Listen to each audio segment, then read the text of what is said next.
नहीं मिली थी। जी। तो आपके अकॉर्डिंग कितने एग्जाम होंगे जिसमें आपको फेलियर का सामना करना पड़ा, और इतने कितने एग्जाम थे जहां पे आपको बहुत पास से फेलियर देखनी पड़ी? अगर एग्जाम्स की बात करूं, अटेम्प्ट्स की, तो मुझे लगता है 30 से 40 तो रहे होंगे।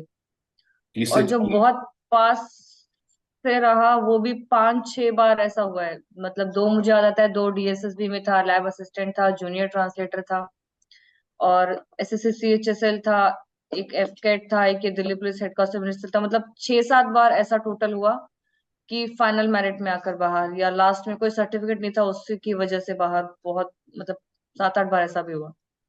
सो आपने उन असफलताओं को कैसे हैंडल किया कि आज आप को सफलता मिली है, या उन असफलताओं का इस सफलता में क्या रोल रहा? मुझे लगता है कि असफलताओं का बहुत बड़ा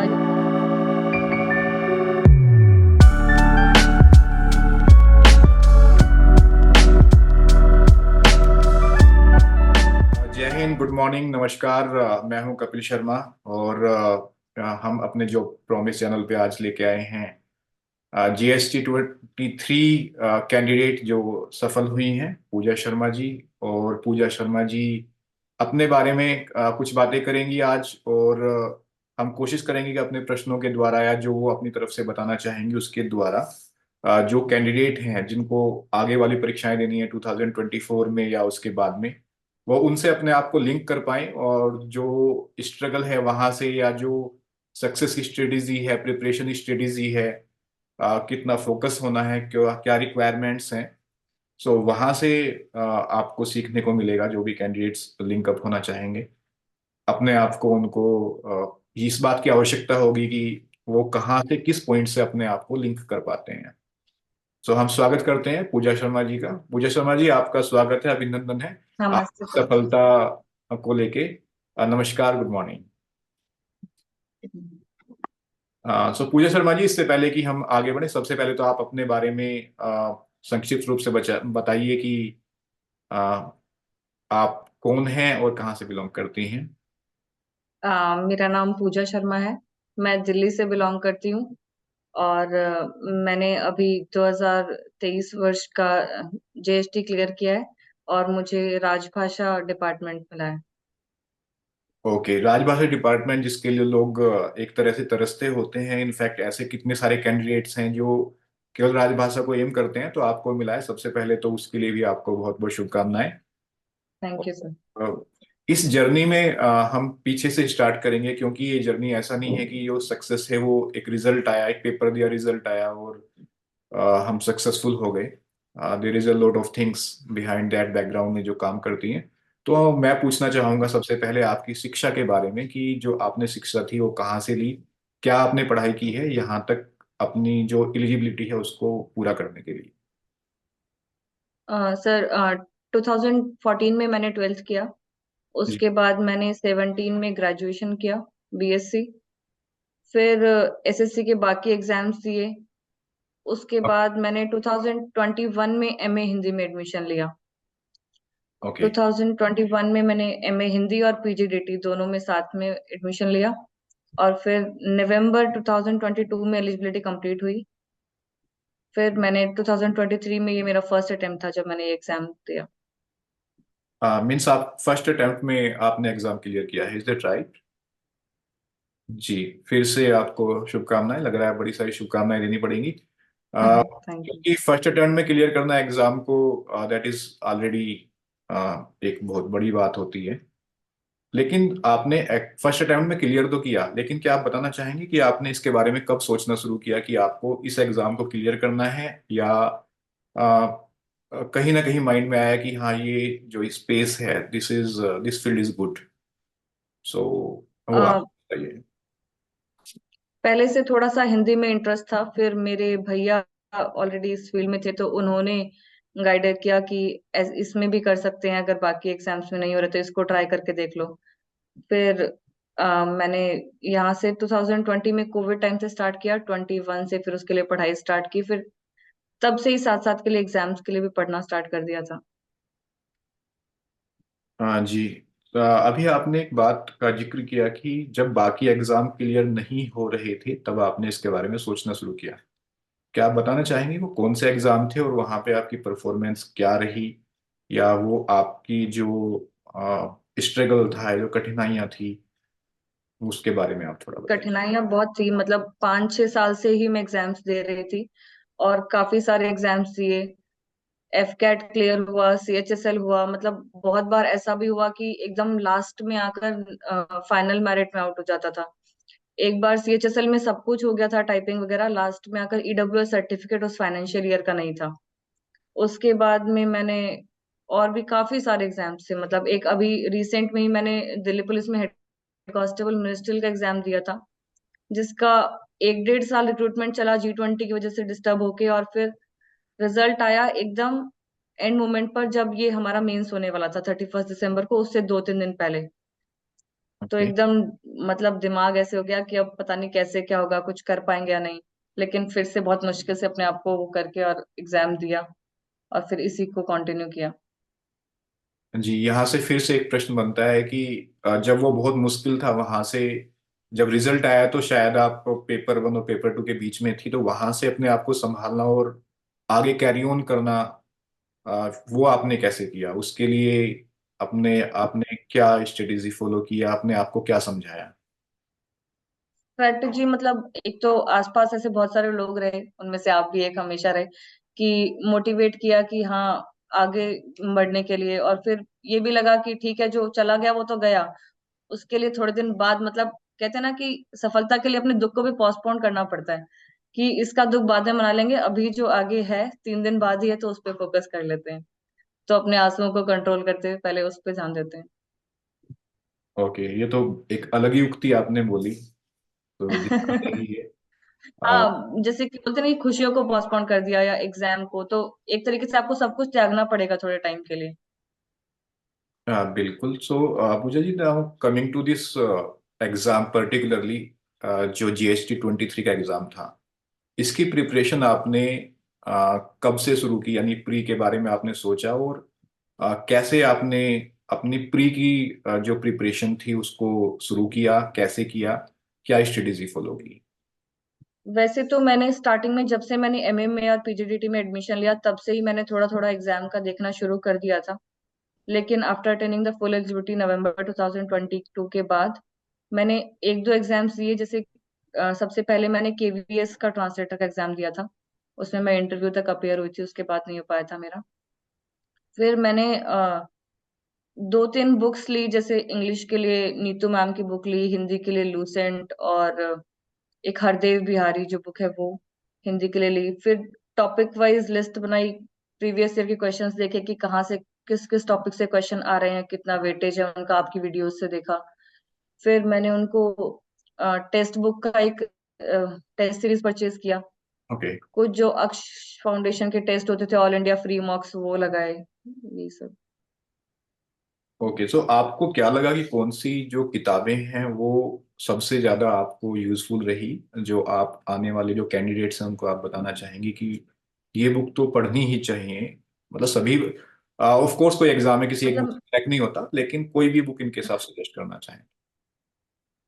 हिंदी के लिए लूसेंट अच्छी है, बट मुझे लगता है कि आप किसी एक बुक पे रिलाई नहीं कर सकते। इससे अच्छा बिल्कुल। है कि टॉपिक्स की लिस्ट बनाकर आप, यूट्यूब पर भी आजकल काफी अच्छा अच्छा मटेरियल है, मैंने काफी सारी वीडियोस देखी अलग अलग की, उस टॉपिक को बस आपको समझ में आ जाए, फिर उससे तो अच्छा रहेगा कि आप खुद के नोट्स बनाएं और क्वेश्चंस देखें कि कैसा आ रहा है। जैसे इस बार पैटर्न बिल्कुल चेंज था, प्रीवियस ईयर्स जैसा नहीं था। बिल्कुल। और यहाँ पे जो आप शायद ये बोलना चाह रही हैं कि यूट्यूब से आप don't go with the teachers, go with the topics, कि जो हाँ, topic go with the topics, teachers ने। जी, और जो ये टॉपिक्स हैं वो आपने प्रिपेयर कर लिए थे, एक लिस्ट बना ली थी कि जहाँ पे आपको काम करने की आवश्यकता है और जो आप अच्छा कर पा रही हैं, सेग्रीगेट किया और accordingly then you prepared those topics. Pre में आपका स्कोर क्या था? प्री में मेरा रॉ स्कोर 171 था, फिर फाइनल 173.5 हो गया। ओके, 173.5, जहाँ पे एग्जाम पैटर्न चेंज हुआ था, पेपर वन देने के बाद आपको लगा कि आपने कुछ मार्क्स, मतलब जितना आपने आप सोच रही थी पेपर करना उतना हुआ, या कुछ कम रहा या ज्यादा हुआ पैटर्न चेंज के अकॉर्डिंग? पैटर्न चेंज का मुझे ज्यादा भी आइडिया नहीं है, क्योंकि मैंने एग्जाम दिया ही पहली बार था। ओके। और पिछले जो मैंने देखे उनसे बस मुझे लगा कि थोड़ा अलग है, लेकिन पेपर इतना भी अलग नहीं था। और बल्कि चीजें ज्यादा जनरलाइज्ड थी, मुझे लगा कि प्रैक्टिकल बेस्ड ज्यादा था। तो इतना तो दिक्कत नहीं हुई। ठीक है। लेकिन हाँ, इतने भी स्कोर की उम्मीद नहीं थी जब एग्जाम दिया। तो पहले से सोचे कुछ और गए थे कि कुछ और आने वाला, आया कुछ और, तो एक बार के लिए तो पजल हो ही गया था वहां पर। तो आप बिल्कुल। आंसर के आने के बाद थोड़ा लगा। ओके, सो जब आपने स्कोर किया 173.5, या जो रोए स्कोर था वो भी 170 के ऊपर था, तो तब आपको लगा कि आप कितने करीब हैं इस एग्जाम को क्रैक करने के?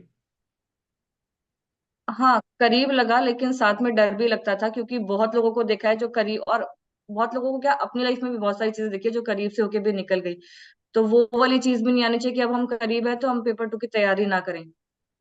क्योंकि जो बच्चों का स्कोर कम है वो हमसे भी दुगनी अच्छे से तैयारी कर रहे होंगे, तो हमें तो तैयारी और भी अच्छे से करनी है कि जो बूस्ट या जो भी लीड लिया उसको एक पॉजिटिव वे में आगे लेके जाएं। ओके, सो फिर पेपर 1 से लेके पेपर 2 के बीच का जो सफर था, यानी जो प्रिपरेशन पेपर 2 के लिए थी, उसके लिए आपने कौन सी जी। स्ट्रेटजी या किस तरीके से अपने आप को अपना शेड्यूल बनाया, और आपने उसके ऊपर किस तरह से मेहनत की? पेपर टू में जैसे सबसे पहले तो न्यूज़पेपर्स वगैरह रीड करना। मैंने दो हिंदी के न्यूज़पेपर्स लिए हुए हैं और दो इंग्लिश के। उसके बाद में बुलसाई जो ग्रुप है हमारा, उसमें डेली के जो प्रैक्टिस सेशंस डालते थे, आप, कपिल सर और अनुराग सर और बाकी भी टीचर्स हैं, उनका मुझे नाम ज्यादा अच्छे से नहीं पता, यूजर्स नेम भी अलग चलते हैं आजकल। वहां से मैंने डेली वाला वो सेशन प्रैक्टिस किया। जी। उसके अलावा भी जो आजकल द्विभाषिक मासिक पत्रिकाएं जो अलग अलग विभाग जारी करते हैं उनसे किया, कि पहले उसका आधा पोर्शन वहां से फिर ऐसे पढ़ के किया। सो ये ट्रांसलेशन के लिए था। What about the essays?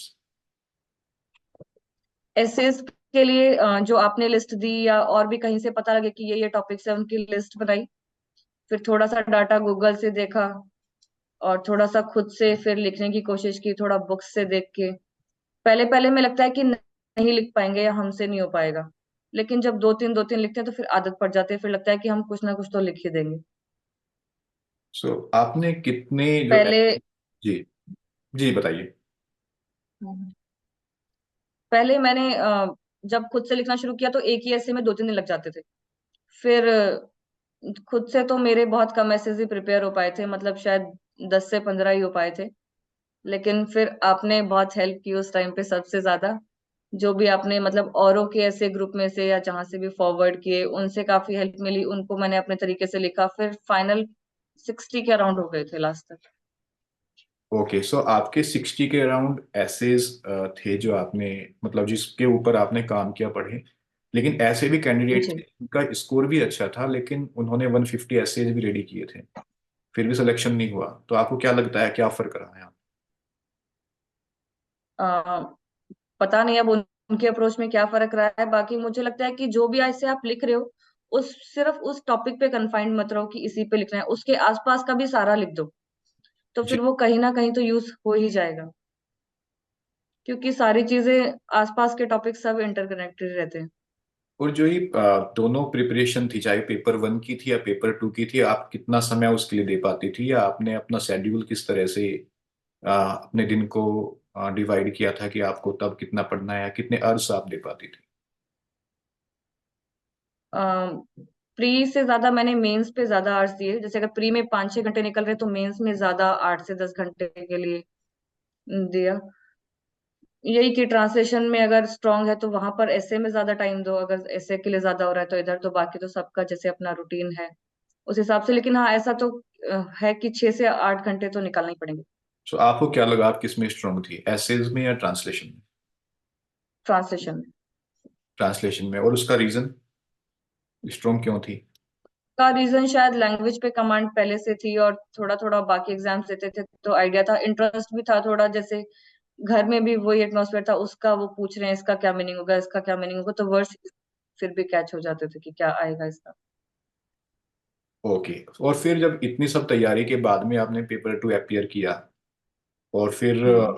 Appear करने के बाद जब आपने मीन्स जब वो पेपर खत्म हुआ, तो आपकी क्या फीलिंग थी? आपको क्या लगा कि आपने वो जैसा आप चाहती थी वैसा हुआ है, उससे कम हुआ है, या नहीं, मतलब उससे आपको उस वक्त क्या लगा था पेपर देने के बाद? उस वक्त तो मुझे लगा था कि मेरा पेपर टू एकदम खराब हो गया है, क्योंकि मेरे को टाइमिंग को लेकर बहुत इशू था। घर पे तो 2 मिनट निकालना मुश्किल हो जाता है, और पेपर में 2 घंटे भी पता ही नहीं लगता कहाँ चले जाते हैं।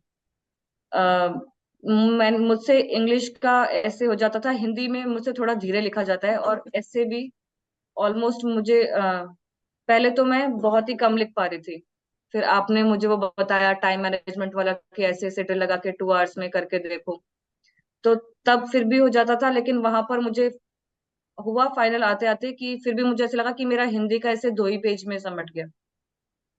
इंग्लिश वाला फिर भी 3-4 पेजेस में हुआ, लेकिन हिंदी वाला 2 में ही रह गया। तो मुझे वो उस लेवल की सेटिस्फेक्शन नहीं आ रही थी कि हाँ, मैंने अपना बेस्ट दिया और मैं इससे अच्छा कर सकती थी, मुझे लगा ऐसा एग्जाम देने के बाद। तो मैं, और वो भी एक बहुत अच्छी बात है कि सेंटर सेम था, तो आपने मुझे वहीं से मोटिवेट कर दिया, तो मुझे घर तक जाके रोने की जरूरत नहीं पड़ी। नहीं, वो मुझे इसलिए पता था कि जब आप लिखती हैं तो एक लाइन में आपके ज्यादा शब्द होते हैं बाकी कैंडिडेट से ज्यादा, मतलब आपके शब्द आप छोटे लिखती हैं। हाँ, थोड़ा तो छोटा मुझे लग लिखती रहा हूँ। था कि 2 पेज हैं तो भी आपने लगभग 400 शब्द लिख दिए होंगे। तो that was the reason, that was not की false hope, that was based on that practical aspect. So जब आपने ये पेपर टू भी दे दिया, देन पेपर टू देने के बाद में और रिजल्ट तक, तो उसके बारे में क्या थॉट्स रहे? होगा कि नहीं होगा, कितना होगा, इतना तो होगा, इतने मार्क्स आएंगे? सो वो क्या थॉट्स प्रोसेस उस वक्त पे रहा आपका? अलग अलग चलता है, कभी तो इतना पॉजिटिव हो जाते हैं कुछ कुछ सुन के, कैसे लगता है हम तो बिल्कुल जरूर पास हो जाएंगे। कभी कभी लगता है कि हमारी तो इतनी अच्छी रैंक आ जाएगी, फिर कभी लगता है पता नहीं हम पास भी होंगे या नहीं होंगे। टीचर, मतलब हम खुद ही अज्यूम करना शुरू कर देते हैं। अब हमारा पेपर चेक हो रहा होगा, वो टीचर उसको उस चीज को देख के ऐसे सोच रहा होगा, इतने मार्क्स दे रहा होगा, नहीं यार इतने तो दे ही देगा। तो काफी सारी चीजें चलती है। हाँ बिल्कुल। और चूंकि आपका ये फर्स्ट अटेम्प्ट था, और फर्स्ट अटेम्प्ट में पिछली बार जैसे आपने बताया भी कि ऐसा भी हुआ है कि जो अच्छे स्कोर होने के बावजूद भी सिलेक्शन नहीं हुए, तो इस बार आप जी। अपना पेपर टू का, I believe you are aware कि आपको कितने मार्क्स मिले, टोटल कितना है आपका, और नहीं, पेपर टू आई में एम वो। अवेयर बिकॉज राजभाषा विभाग में मेरी कैटेगरी में एक ही सीट थी, और वो मैंने ही लिए, तो राइट अप में था, तो मेरे मार्क्स 114 हैं। राइट, सो मैं बताना भी चाहूंगा सभी लोगों को कि पूजा का जो रैंक है वो 16 है। जी। और राजभाषा विभाग में जो एक ही वैकेंसी थी ईडब्ल्यूएस की, वो जैसा उन्होंने बताया उनको मिली है। सो वो जो राइट अप के अंदर स्कोर उनका रिफ्लेक्ट किया था, सो स्कोर क्या था, मुझे एक बार प्लीज आप रिपीट करेंगी? 114। 114। सो 114 विद, जहाँ पे आपको लग रहा था कि ऐसे कंप्लीट नहीं हुआ है, are you satisfied with that?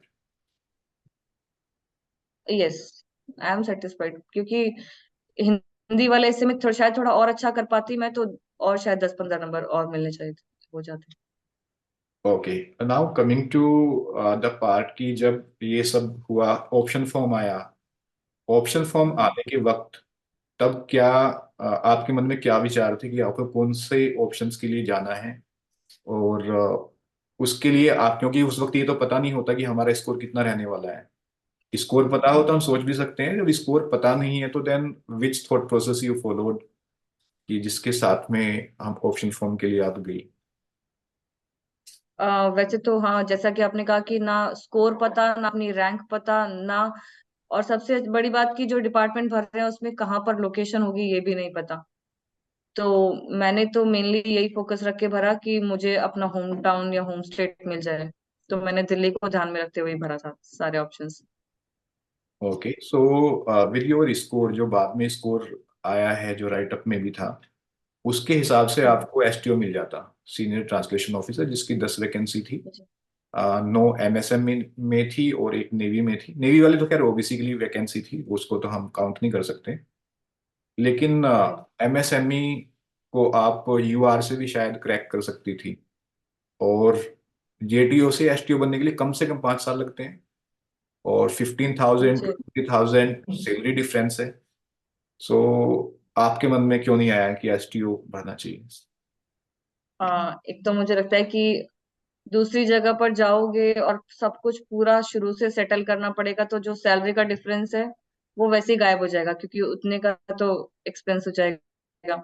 दूसरी बात, मेंटल टॉर्चर बहुत हो जाता है फैमिली से दूर रह के, हर किसी से एक अलग जगह पर थोड़े दिन अच्छा लगता है, उसके बाद मुझे लगा कि शायद मैं ना सेटल कर पाऊँ, इसलिए। तो आपको ये कैसे पता कि वो बाहर ही वैकेंसी है, दिल्ली में नहीं है? How do you know? मैंने कुछ कुछ आरटीआईज के रिप्लाई जैसे कुछ चैनल्स पे, या कुछ जो इस चीज में है उनसे पूछ कर ही भरा था। बाकी तो श्योरिटी तो किसी में भी नहीं है इनमें क्या जी हुआ। बिल्कुल, श्योरिटी तो इस बात की भी नहीं थी कि जो सिलेक्शन वाली लिस्ट है उसके अंदर नाम नहीं सिलेक्शन आ रहा। होगा, हाँ, तो इसीलिए ऑप्शन फॉर्म में इतना पेन नहीं लिया, क्योंकि उस टाइम ऐसा लगा अभी पता नहीं होगा भी या नहीं होगा, तो भर देते हैं।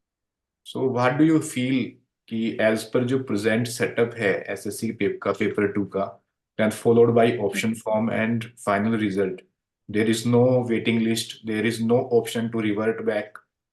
So आपको क्या लगता है कि लक फैक्टर कितना काम करता 80% तो लकी फैक्टर काम करता है इसमें, और खासकर लोकेशन में भेजने में तो बिल्कुल करता है। मुझे तो लगता है कि थोड़े से चेंजेस की जरूरत है, कि पहले तो आप रिजल्ट दे दीजिए और फिर लोगों को लोकेशन भी बता दीजिए, उस हिसाब से क्या पता जो हम सोचो किसी को नहीं चाहिए वो भी किसी को चाहिए हो। तो बहुत जरूरत है कि पूछ कर ही भरा जाए और ऑप्शन फॉर्म बाद में आए और विद लोकेशन आए, तो ज्यादा बेहतर रहेगा सभी के लिए। बिल्कुल, वो सभी के लिए बेहतर भी रहेगा और ज्यादा लोग उसमें सेलेक्ट भी होंगे, ताकि जो वैकेंसीज हैं दे कुड भी, जिनको अपनी चॉइस है क्योंकि उसके हिसाब से नहीं मिल रहा है तो वो ऑप्ट हर आउट कर बार सकते लोग हैं। वापस से रिपीट करके भेज रहे हैं और फिर वो नहीं ले रहे हैं, क्योंकि उनको फिर से वो जगह नहीं मिली, इस तरीके से भी सीट्स वेस्ट हो रही हैं। बिल्कुल, this is a channel actually, जो पिछली बार वाले फॉर एग्जांपल 60 लोग 2022 में उन्होंने नहीं ऑप्ट किया, तो वो वैकेंसी ऐड होके 23 में आ गई। सो इस बार भी ऐसे बहुत सारे लोग होंगे, then it will go to 24। So the setup और the system needs to be, उनको सोचना चाहिए चेंज, थोड़ा इसके बारे में। थोड़ा सा अमेंड चाहिए। बिल्कुल। सो जो ये रिजल्ट आया 1 मार्च को, रिजल्ट देखने के बाद मीन्स उसके बाद में क्या रिएक्शन था, and how did you celebrate that? आ, सबसे पहले बहुत खुश हो गए थे सब, फिर पापा को कॉल किया, मम्मी को किया, आपको किया। बस फिर छोटा सा केक काटा, रात को बहुत लेट आया था, फिर बस सो गए। तो कई एंड बार लगता है कि लाइफ में ऐसा होगा तो पता नहीं कितना कुछ अलग ही हो जाएगा, पर वैसा भी कुछ नहीं होता। एक तो शायद थोड़ा सा आप प्रिपेयर होते हैं, और मुझे लगता है कि हर छोटी मोमेंट को भी सेलिब्रेट करना चाहिए। हमेशा ऐसे रहते हैं ना कि पता नहीं वो होगा तभी कुछ करेंगे, ऐसा होगा तभी करेंगे, नहीं, जब करना है तभी कर लो, क्योंकि तब कुछ भी अलग नहीं होगा ऐसा जैसे हम सोचते हैं कि पता नहीं कुछ अलग ही हो जाएगा उस दिन। बिल्कुल, अभी आपको एक्चुअली इसलिए लग रहा है क्योंकि आपको there are chances that you are going to stay in Delhi. लेकिन यदि यही पता लगता कि that department is somewhere where you can be sent to some other state, तो नहीं, तब स्टिल देयर इज चीजें, कंफ्यूजन, ऐसा भी नहीं है कि बिल्कुल अभी कंफर्म है कि दिल्ली ही मिलेगा। लेकिन फिर भी चांसेस हैं। लेकिन इन केस ये कंफर्म होता कि बाहर ही जाना है, तब फिर तो, तो और तब ये फिर जो जितनी अभी खुशी आप, रही उतनी भी नहीं होती। बिल्कुल जो अभी आप ये स्टेटमेंट दे रही हैं तब आपको ये बदलना पड़ता। फिर सरप्राइज के साथ शॉक भी लग जाता है। सरप्राइज एंड शॉक डेफिनेटली, वो वाली बात है, क्योंकि स्पेशली जो एसटीओ वाली मैं आपको बात कर रहा था, और with your EWS category, the only seat for MSME that was in Kolkata. So आप एमएसएमई के साथ जाना चाहती हैं और फिर वो आपको सीट कोलकाता मिल जाती है, एक एंटायरली डिफरेंट सिटी, वहां पे सेट होना जाना। सो गर्ल्स के लिए और भी ज्यादा प्रॉब्लम है, फिर फैमिली वाले अलग नहीं छोड़ेंगे, साथ जाएंगे तो लगता है कि हमने अपने साथ कितने को परेशान कर दिया। हाँ बिल्कुल, क्योंकि ऐसा नहीं है कि अ, जाती नहीं है, लड़कियां जाती हैं, लेकिन डेफिनेटली दे कीप ऑन जाती हैं, स्ट्रगलिंग टू और ऐसा तो कम बैक। वो बस एक ऑप्शन फॉर्म था तो ऑप्शन भर दिया, वरना नहीं होता तो जाएंगे ही, हम भी कहीं पर भी भेजे जाए, जाना तो है ही। बिल्कुल, उसके बाद में कोशिशें करके वापस, भले ही जहाँ पे आप जाना चाहते हैं वहां पे उसके लिए कोशिशें जारी रहें। जी। तो इस बार एमएसएमई वाले यानी कि एसटीओ वाले केस में तो बिल्कुल, जो जैसा आपने बताया आरटीआई की जो रिप्लाईज थी उसमें काफी क्लियर था कि वैकेंसीज कहाँ पे हैं। सो जी। That was good. और जिन कैंडिडेट्स को मिला है उनको भी बिल्कुल हतोत्साहित होने की आवश्यकता नहीं है कि अभी आप जाएं ज्वाइन करें। कोई भी ये ना सोचे कि ज्वाइन ना करें, क्योंकि जहाँ पे आप ग्रुप बी ऑफिसर बन रहे हैं इस देश के अंदर, एमटीएस का एग्जाम निकालना भी आसान नहीं है। जहाँ पे एमटीएस के लिए आई थिंक 10,000 सीट्स थी और 58 lakhs एप्लीकेशन फिलअप हुई थी। सो मैं भी एमटीएस उनमें के से लिए, एक थी। ओके। सो वहीं पे आप यूपी पुलिस का एग्जाम देखें, more than 50 lakhs application fill up हुई थी फॉर 60,000 सीट।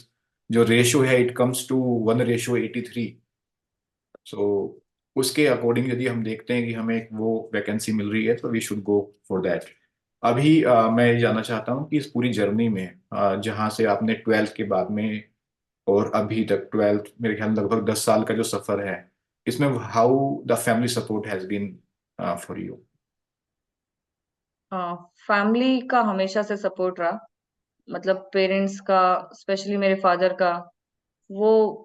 और इस एग्जाम के लिए पर्टिकुलरली तो मेरे भैया ने गाइड किया। बाकी वैसे हमेशा से मेरे फादर सबसे ज्यादा सपोर्ट करते हैं पढ़ाई के लिए, कि कुछ भी काम बोलेंगे तो इससे नहीं करवाना है, इसको पढ़ने दो। और कहीं पर भी जाना है साथ में, कुछ भी करना है, कोई सर्टिफिकेट बनवाना है, मतलब हर जगह मुझसे पहले वो तैयार मिलते हैं कि हाँ मैं चलूंगा। एग्जाम आप उन्हें एक बार बता दो, आप भूल जाओगे, पर वो नहीं भूलने देंगे। और ऐसे ही बीच में जैसे अलग अलग लाइफ में सर्कमस्टांसेस आते हैं। एक बार बहुत मेजर एक्सीडेंट हो गया था हम लोगों का 22 में। तब मेरी मम्मी आईसीयू में थी। और मैं, मेरे एमए के फाइनल एग्जाम्स थे, मैं देने जाना नहीं चाहती थी। उस टाइम पे मुझे सच में अंदर से गुस्सा भी आ रहा था कि मुझे क्यों जबरदस्ती भेज रहे हैं। पर मेरे पापा ने तब भी बोला कि कोई बात नहीं, मम्मी को हम देख लेंगे, अभी वैसे भी आईसीयू में मिलने नहीं दे रहे हैं, तुम एग्जाम दे के आओ। तो मैं राजस्थान से डेली अप डाउन करती थी कि एग्जाम दे के आना है, कोई बात नहीं। ओके। तो फैमिली का तो खैर सपोर्ट रहा। हाँ, जो इस बात से इन केस में एक पॉइंट पिकअप करता हूँ, मेरे ख्याल में आपने बताया एमए का एग्जाम था ये वाला। जी, एमए फाइनल ईयर हिंदी का। सो यदि वो उस वक्त आपको नहीं भेजते तो उस वक्त एमए पूरी नहीं होती। हाँ, वही, वो अभी रिजल्ट आया तो फिर वही बोले सब कि ना वो एग्जाम देती, ना एमए होती, फिर ना ये वाला दे पाती, फिर और डिले हो जाता सब कुछ, और पता नहीं फिर आगे कैसे सब फंसे रहते। जी, so this is all about that positive outlook. और वहां से कि हम जो भी है जो हमारे हाथ में नहीं है उन चीजों को हम कंट्रोल नहीं कर सकते हैं, लेकिन उसकी वजह से एक नुकसान के साथ में दूसरा नुकसान नहीं झेल सकते हैं।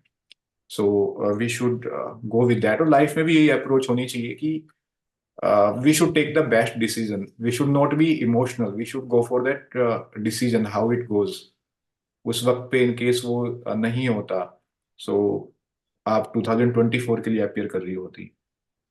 सो जी। जो अभी कमिंग टू अगेन दैट एक क्वेश्चन मेरा मिस हो गया for that preparation strategy. So which sources did you use to get success? Sources, some books, YouTube channels, और टेलीग्राम पर हमारा चैनल बुलसाई बेस्ट है। ओके, सो डिड यू, मतलब मुझे लगता है कि पहली बार किसी एग्जाम का कोई ऐसा बैच होगा जिसने अपकमिंग बैच की इतनी हेल्प की होगी, वो भी सेल्फलेस, बिना किसी चार्जेस के, और इतना अप्रोप्रिएट टाइम पर कि 8 बजे शुरू होगा सेशन तो होगा ही होगा, चाहे कोई भी करे। और जो भी आप लोगों ने काम किया, इतनी सारी हेल्प की, मतलब एकदम, हम वर्ड सुनते हैं ना, बोले पर्सनल गाइडेंस, वो सिर्फ कोचिंग में सुनने को ही मिलता है, लेकिन हमारे ग्रुप में तो सच में ही ऐसा मिलता है। जी जी धन्यवाद आपका। इनफैक्ट कई बार जब ग्रुप में हम लोग या कई बार नहीं होते थे तो you have also taken the quizzes, I remember, या जो ट्रांसलेशन डालने के लिए। सो धन्यवाद आपका।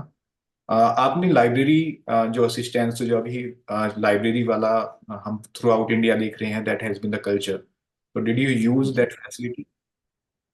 यस, मेरे घर के पास, जी अ, क्योंकि घर में स्पेस तो है, लेकिन या तो अकेले बैठो तो सो जाते हैं, बिल्कुल अकेले हो जाओ तो सो जाते हैं कि डिस्टर्ब मत करो। तो अकेला ऐसा बैठते हैं, पहले टेबल पे, फिर सोफा पे, फिर बेड पे। और घर में फिर बच्चे हैं तो वो पढ़ने नहीं देते, उनको दूर करो तो हम सो जाएंगे। तो फिर मैंने लाइब्रेरी ज्वाइन की।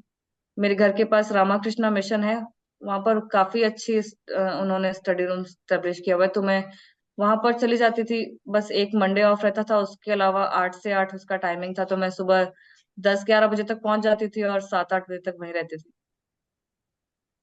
ओके। तो जो ये इस ड्यूरेशन के अंदर जो लाइब्रेरी में आप करती थी, तो आपको जो लगता है कि वहाँ पे हमें जो अपना टाइम शेड्यूल है, हाउ इट गोज मीन्स, आप बुक से वहाँ पे पढ़ती थी या ई बुक से पढ़ती थी या चैनल्स को आप देखती थी? How you use to use that library time? जैसे मैंने अपना रूटीन बनाया था कि लंच से पहले वाले जो 1-2 घंटे हैं उसमें न्यूज़पेपर ही पढ़ना है सिर्फ। उसमें से जो भी न्यू वर्ड्स लग रहे हैं उनके लिए अलग से मैंने एक डायरी बनाई हुई थी, वो लिखना है। फिर 2 ट्रांसलेशन के पैसेज करने हैं, 2 हिंदी से करने हैं, 2 इंग्लिश से करने हैं। फिर ऐसे प्रिपेयर करना है। अगर प्री वाला टाइम चल रहा है तो फिर तो बुक्स पढ़नी है, और दिन में 2 मॉक लगाने हैं। उनका स्कोर लिखना है। अगर अच्छा नहीं आया तो वो क्वेश्चंस को फिर से जो नीचे लिखा आता है उनका एक्सप्लेनेशन वो पढ़ना है, उसको बुक से देखना है, उस टॉपिक को फिर से पढ़ना है, और फिर से वही अटेम्प्ट करना है, ऐसे करके। जो अभी जो अभी ना जो एनालाइज आप करती थी अपने आप को, जो हिंदी में और इंग्लिश में सेपरेटली कौन से पोर्शंस थे जिसमें सबसे ज्यादा आपको परेशानी आती थी? हिंदी में तो मुझे संधि में बहुत परेशानी आती थी। मतलब मैंने उसको काफी टाइम दिया, और फिर सबसे बड़ा मजाक तो तब हो गया जब उसमें से एक भी क्वेश्चन नहीं आया एग्जाम में, जिसको सबसे ज्यादा टाइम दिया। बाकी अलंकार वगैरह तो हो जाते थे, उसमें से भी नहीं आया इस बार। तो मतलब क्या ही आया ये समझ नहीं आया। और मुझे लगता है कि आपकी जो प्रीवियस नॉलेज चली आ रही है, कॉमन सेंस, वो ज्यादा इस बार यूज हुई एग्जाम में, अब इंस्टेड ऑफ जो टॉपिक्स दिए हुए थे। और बिल, इंग्लिश में मुझे नरेशन में बहुत दिक्कत आती थी शुरू में, पर फिर बार बार उसके रूल्स और वो प्रैक्टिस करने से थोड़ा इम्प्रूव हुआ। बिल्कुल, जो अभी आपने ये वाली बात बोली थी कि जो हमारा प्रीवियस नॉलेज होता है, वो बैक ऑफ द माइंड रहता है। ये हो सकता है हमने क्लास फिफ्थ में भी वो रूल पढ़ा हो और वहां पे लग जाए। So that is very important. और जो कैंडिडेट्स हैं जो अभी एग्जाम देंगे, उनको भी, और जो इस इंटरव्यू को देख रहे हैं, उनको भी इस बात पे ध्यान देने की आवश्यकता है कि हम बोलने के लिए बोलते हैं कि मैंने 2 महीने में एग्जाम निकाल दिया या 6 मंथ्स में निकाल दिया। It is a accumulation of knowledge which has been with us for over the years, जो कई सालों से हमारे साथ चला आ रहा है। हम न्यूज़पेपर पढ़ रहे हैं, कोई वर्ड कहाँ पे सूट कर रहा है वगैरह। सो वहां से वो चल के आता है। और जब हम बुक्स पढ़ते हैं तो हम उस नॉलेज को रिफ्रेश करते हैं कि अभी ये चीज़ें मेरी क्लियर हो गई हैं। और जैसा पूजा जी ने बताया कि आपको उन टॉपिक्स की लिस्ट बनानी चाहिए जहां से आपको परेशानी आ रही है, सो दैट कि आपके वो पॉइंट्स भी क्लियर हो जाए। एग्जाम में नहीं आ रहा है, जैसे इस बार नहीं आए, संधि नहीं आए, या समास का भी शायद पोर्शन नहीं था। तो यदि इस तरह का भी हो जाता है तो आपको अपनी तरफ से प्रिपेयर होना चाहिए कि आ जाए तो, या सपोज संधि 10 मार्क्स की आ जाए, तो you should be prepare for that कि आपके टॉपिक्स क्लियर हो, कंसेप्ट क्लियर हो। आप रटे ना, आपको एनालाइज, मतलब आपको एनालिटिकल वे में पता होना चाहिए कि इसके लिए क्या करने की आवश्यकता है। हाँ जी पूजा जी, मुझे ये जानना था कि जो हमने पहले भी बात की थी, आपने बहुत सारे एग्जाम थे जिसमें आपको सक्सेस नहीं मिली थी। जी। तो आपके अकॉर्डिंग कितने एग्जाम होंगे जिसमें आपको फेलियर का सामना करना पड़ा? और इतने कितने एग्जाम थे जहां पे आपको बहुत पास से फेलियर देखनी पड़ी? अगर एग्जाम्स की बात करूं, अटेम्प्ट्स की, तो मुझे लगता है 30 से 40 तो रहे होंगे। 30 से और जो 40 बहुत पास से रहा वो भी 5-6 बार ऐसा हुआ है। मतलब दो मुझे याद आता है, 2 DSSB में था, लैब असिस्टेंट था, जूनियर ट्रांसलेटर था, और SSC CHSL था, एक एफकेट था, एक ये दिल्ली पुलिस हेड कांस्टेबल था। मतलब 6-7 बार ऐसा टोटल हुआ कि फाइनल मेरिट में आकर बाहर, या लास्ट में कोई सर्टिफिकेट नहीं था उसकी की वजह से बाहर। बहुत मतलब 7-8 बार ऐसा भी हुआ। सो आपने उन असफलताओं को कैसे हैंडल किया कि आज आप को सफलता मिली है, या उन असफलताओं का इस सफलता में क्या रोल रहा? मुझे लगता है कि असफलताओं का बहुत बड़ा योगदान रहता है। आप मेंटली इतने स्ट्रांग हो जाते हैं। मतलब कई बार तो बहुत डाउन फील करते हैं इतना, मतलब हर किसी में नहीं हुआ नहीं हुआ नहीं हुआ सुन के ऐसे लगता है कि शुरू में रोना आता था, फिर रोना आना भी बंद हो गया था, फिर ऐसे लगता था कोई नई बात ही नहीं रह गई है। अब तो नई बात उस दिन होगी जिस दिन क्लियर हो जाएगा।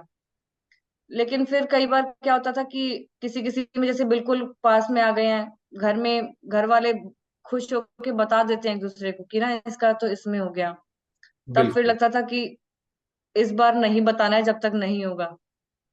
तो बहुत मतलब डिप्रेस्ड हो जाते हैं।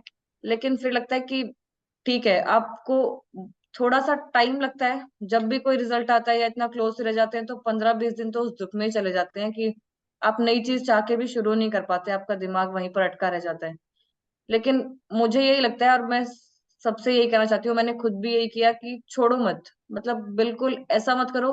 कई बार ऐसा लगता था कि ना ये जॉब वॉब नहीं हो पाएगा, तो अब रहने देते हैं या कुछ और कर लेते हैं, इसको छोड़ देते हैं। फिर लगता है कि थोड़े दिन बाद कि नहीं, कोई ऑप्शन ही नहीं है, करना तो यही है। तो बिल्कुल, और मैंने अपने आसपास बहुत सारे ऐसे एग्जाम्पल देखे हैं कि जिनका नहीं हुआ, उन्होंने छोड़ा नहीं, तो चाहे कभी भी हुआ लास्ट में, लेकिन उनका हुआ जरूर। तो होगा जरूर, हमेशा हर किसी का, अगर वो नहीं छोड़ेगा तो जरूर होगा कहीं ना कहीं तो। बिल्कुल, बहुत अच्छी बात आपने कही है। और इसी के साथ जो कनेक्टेड क्वेश्चन है वो ये है कि आप अपनी सफलता का क्रेडिट किसे देना चाहेंगे? सफलता का क्रेडिट किसी एक इंसान को नहीं दे सकते, हर बिल्कुल, किसी किसी का एक को अपना बिल्कुल। छोटा छोटा योगदान रहता है। आपकी फैमिली है, फ्रेंड्स हैं, पापा मम्मी हैं, जिन्होंने इस कोर्स के लिए सबसे पहले गाइड किया तो भैया हैं, उसके बाद जिन्होंने सबसे ज्यादा हेल्प किया एग्जाम में, और आप हैं जिन्होंने मोटिवेट किया और पूरे एग्जाम का प्रोसेस में हेल्प किया, मेंस में खासकर बहुत ज्यादा हेल्प किया आपने। सो व्हाट डू यू फील कि आपको खुद को क्रेडिट नहीं देना है? नहीं। खुद को क्रेडिट, हाँ, खुद को यही क्रेडिट कि सबने जो भी बोला उसको लास्ट में मान लिया कि हाँ ठीक है, चीजों को एक्सेप्ट करके आगे बढ़ना चाहिए। कभी भी ऐसा लगे कि नहीं होगा, तब इतना बिजी कर लो पढ़ाई में खुद को कि ये भी सोचने का टाइम ना मिले कि नहीं हुआ तो क्या होगा या नहीं होगा। पढ़ते रहो, होगा या नहीं होगा वो बात की बात है। सो क्रेडिट हमें सबसे ज्यादा खुद को देना चाहिए, क्योंकि इम्प्लीमेंट हम कर रहे हैं, पढ़ाई हम कर रहे हैं, अवर्स अपने हम इन्वेस्ट कर रहे हैं। जो असफलताएं हैं वहां से भी हम ही खुद निकल के आ रहे हैं। सो हाँ, अपने आप को सबसे वहां से निकालना, और फिर अपने आप को फिर से उस लायक बनाना, क्योंकि ऐसा होता है कि एग्जाम आता है उससे पहले ही सिर्फ हम पढ़ पाते हैं। लेकिन नहीं, उससे पहले खुद को मोटिवेट रखना कि नहीं, वो 5-6 घंटे देने ही देने हैं, उसमें वो पढ़ना ही पढ़ना है, उतना ही सीरियसली पढ़ना है जितना सीरियसली एग्जाम आने वाला होगा तब पढ़ेंगे। क्योंकि तब रिवीजन तभी कर पाएंगे जब अभी पहले से पढ़ा हुआ होगा। तो 5-6 महीने पहले से ही जरूरी है बहुत मोटिवेटेड रहना, और कम से कम 7-8 घंटे उसी सीरियसनेस के साथ पढ़ाई करना, बिल्कुल। और और ये सब ना सोचते हुए कि क्या होगा। बिल्कुल इस जो क्रेडिट गिविंग सेरेमनी है इसके अंदर आपको नहीं लगता कि जैसे sometimes we use the word lady luck, so for you this is gentleman luck? Maybe gentleman luck, क्योंकि मुझे ऐसा लगता है कि काफी टाइम से बहुत क्लोज आके भी नहीं हो रहा था, और अभी रिसेंट में ही मेरी शादी हुई है। तो और उसके जस्ट 15 डेज बाद रिजल्ट आ गया। तो वो दैट्स लोग तो व्हाई खैर खुद इस चीज को एक्सेप्ट नहीं करते कि नहीं, मेहनत है मेहनत है, पर मुझे लगता है कि नहीं, मेहनत से तो इतने टाइम से भी नहीं हो रहा था ना, तो लक भी बहुत बड़ी चीज है, क्या पता ऐसा होने के बाद ही ऐसा लिखा हो। बिल्कुल, gentleman luck is also there, right? Okay, now coming to that very serious point of the interview and very important, perhaps the most important, उसका एक portion आपने बता दिया है। उन कैंडिडेट्स को जो किसी वजह से दुर्भाग्यवश, चाहे क्या कुछ भी रीजन रहा हो, इस बार मिस कर गए, या हो सकता है किसी का थर्ड चांस हो, फोर्थ चांस हो, फिर भी मिस हो गया। सो 2024 की जो नोटिफिकेशन है जुलाई में आ जाएगी। सो उनके लिए आप क्या कहना चाहेंगे कि उनका नेक्स्ट लिस्ट में 2024 वाली में नाम हो? ऐसा तो सोचो ही मत कि हमने इतनी बार दे दिया और हमारा नहीं हुआ, इस बार भी नहीं होगा या क्या होगा। एकदम फ्रेश स्टार्ट करना चाहिए कि हम पहली बार ही दे रहे हैं और इसी बार हमें करना है। अगर लास्ट अटेम्प्ट है तो भी, और किसी का ये वाला लास्ट था तो और भी बहुत सारे एग्जाम्स है जिसमें और भी एज मांगते हैं। और बस अभी से ऐसे पढ़ो कि कल ही एग्जाम है। ऐसा नहीं कि आज एक बारी में इतना पढ़ लिया फिर छोड़ दिया। कॉन्टिन्यूटी बहुत जरूरी है, ये पढ़ते रहना है और खुद को मोटिवेटेड रखना है। ठीक है, ये आपका मैसेज था उनके लिए जो रिपीटर्स रहेंगे। लेकिन फॉर द फ्रेशर्स जिनका पहला अटेम्प्ट होगा, जो ऐसे भी कैंडिडेट होंगे जो जिन्होंने अभी सोचा भी नहीं होगा, जो अभी वर्कआउट ही जी। कर रहे होंगे, या जो maybe they will take the decision after couple of months later, या किसी का पीजीडीटी स्ट्रक है, किसी की डिग्री स्ट्रक है, या 2025 में अटेम्प्ट करेंगे, उनके लिए आप क्या मैसेज देना चाहेंगे? कंप्लीट कीजिए, अभी से पढ़िए, और एग्जाम नहीं भी एलिजिबल है तो एटलीस्ट प्री दे के देख लेना चाहिए कि कैसा लेवल है और हमारा क्या लेवल है, और आगे कितने और अच्छे की जरूरत है। और सबको एग्जाम दे के देखना चाहिए हर लेवल पर। और मुझे लगता है कि जो रिपीटर्स हैं उनको और जो फ्रेशर्स हैं उनको ऐसा नहीं सोचना चाहिए कि हम फ्रेशर हैं तो हम तो एक्सपीरियंस ले रहे हैं इस बार, फिर अगली बार से अच्छे से पढ़ेंगे। नहीं, इसी बार अच्छे से पढ़ो और फर्स्ट टाइम में ही क्लियर कर लो। और अगर लग रहा है कि पहले का नॉलेज नहीं है तो बहुत सारी टेस्ट सीरीज और काफी कुछ अवेलेबल है, जी। और सारे previous year. After getting this success, आपने स्टेप इन कर लिया है, wings are with you, so what do you feel, where is the sky? आगे आपके क्या प्लान्स हैं? आगे अभी तो मैं ज्वाइनिंग का वेट कर रही हूँ, फिर मैं देखती हूँ कि अगर जैसा कि मुझे आपने गाइड किया था, या तो स्टेनो के थ्रू एमईए में, या फिर मेरे घर वाले बोल रहे हैं कि आईएएस का प्रिपेयर कर लो, तो उसके लिए तो देखते हैं कैसे कहाँ ज्वाइनिंग रहती है, कैसा क्या रहता है सिनेरियो। लेकिन अभी तो वक्त है, तो सोचना तो अभी पड़ेगा अभी। हाँ, सोचा तो यही है। Okay, now last question from me कि जो इतना सब कुछ मैंने पूछ लिया, बातें हो गई, बहुत सारे मैसेजेस हो गए, ऐसा कुछ जो मैंने नहीं पूछा है लेकिन आप बताना चाहती हैं तो वो प्लीज बताइए। नहीं, ऑलमोस्ट सब कुछ तो कवर हो गया है। बाकी यही है कि छोड़ना नहीं चाहिए किसी को भी, प्रिपरेशन किसी भी लेवल पर छोड़नी तो चाहिए ही नहीं। और अगर डिसाइडेड है कि गवर्नमेंट सेक्टर में ही जाना है तो फिर प्राइवेट सेक्टर में थोड़े थोड़े टाइम वाली जॉब भी नहीं करनी चाहिए। मुझे लगता है कि इतना फोकस रहना चाहिए कि करना है तो यही करना है। थोड़ा स्लो प्रोसेस है, बहुत पेशेंस चाहिए। हर एग्जाम में टाइम लगता है, फिर रिजल्ट आने में लगता है, लेकिन पेशेंस बहुत जरूरी है। जी बिल्कुल, ये बहुत अच्छी बात आपने कही कि in case we are busy with the petty jobs, और उन छोटी जॉब्स के चक्कर में हम अपना टाइम मैनेजमेंट सही नहीं कर हाँ, पाते हैं, और जो नहीं करना। बड़ा गोल है उससे हम चूक जाते हैं। लेकिन ये भी एक सत्य है कि जो भी इस डिपार्टमेंट में इन जॉब्स में आता है, they are not Tatas and Birlas. तो उनकी घर की भी बहुत सारी रिक्वायरमेंट्स होती हैं कि जहाँ पे उनको उन जॉब्स को करना कई बार मजबूरी भी होती है। So they need to take the best decision in their interest of their family and themselves. So they need to take their decisions. So ये बहुत अच्छा लगा आपसे बात करके, और मुझे पूरा यकीन है कि जो कैंडिडेट्स हैं, जो भी इसको देखेंगे, आज देखेंगे, कल देखेंगे, या आने वाले समय में देखेंगे, सो फ्रेशर्स हों चाहे रिपीटर्स हों, उनको अपने मतलब की जो बातें हैं वो यहाँ से मिल जाएंगी, चाहे वो स्ट्रेटेजी के बारे में हो, चाहे प्रिपरेशन के बारे में हो, चाहे असफलताओं से बाहर निकलने के बारे में हो।